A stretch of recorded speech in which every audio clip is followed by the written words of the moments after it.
সকলকে জানাই শুভ দীপাবলি। ব্লগটি ছিল দীপাবলির দিন, তাই আমি দেখো প্রদীপ সারা বাড়িতে দিব জন্য প্রদীপগুলোকে আগে ধরিয়ে নিচ্ছিলাম। আর ফার্স্টেই বম্মা এদিকে দেখো প্রদীপ নিয়ে ফার্স্টে ঠাকুরকে দিয়ে দিল। তারপর এদিকে আমি বম্মাকে বললাম তুমি বাড়িতে নিচে সব জায়গায় প্রদীপ দিয়ে দাও আর আমি উপরে গিয়ে প্রদীপগুলো দিয়ে দিই। তো ফার্স্টে দেখো উপরে এসে ঘরের দরজার সামনে আগে প্রদীপগুলো দিয়ে দিলাম। তারপরে অনেক কয়টা প্রদীপ ছিল, তো ভাবলাম কোথায় দিব, তো ভাবলাম ঠিক আছে না হয় আমাদের বেলকুনিতেই আমি একটু প্রদীপটা দিয়ে দিই। তো সেজন্যই আমি দেখো যাচ্ছিলাম।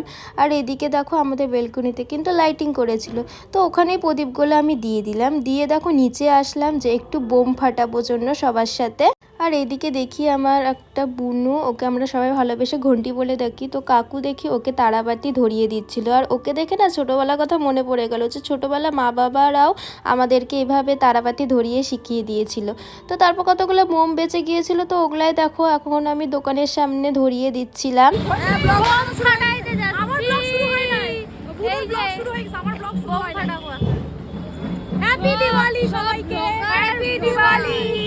আর এদিকে তো আমি বোম দেখে ভীষণই ভয় পাই, তবুও এবার সাহস করে দেখো আমিও একটু বোম ফাটিয়ে নিলাম। তো তারপর এদিকে দেখো ঘন্টির সাথে আমিও একটু তারাবাতি নিয়ে ভিডিও করে নিচ্ছিলাম ওর সাথে। তারপর আমার দিদিভাইকে দেখো, ও আমাকে দেখে ওরও ইচ্ছা করেছে বোম ফাটাতে, আর ওকে দেখো শাড়ি পরে রীতিমতো ও বোম ফাটাচ্ছিল। তো আমি তো আমার দীপাবলি এভাবে বোম ফাটিয়ে সবার সাথে মজা করলাম। তো তোমরা কেমন করে কাটালে তোমাদের দীপাবলি অবশ্যই জানিও। আর ব্লগটা ভালো লাগলে থাকলে একটা লাইক করে দিও। চলো টাটা।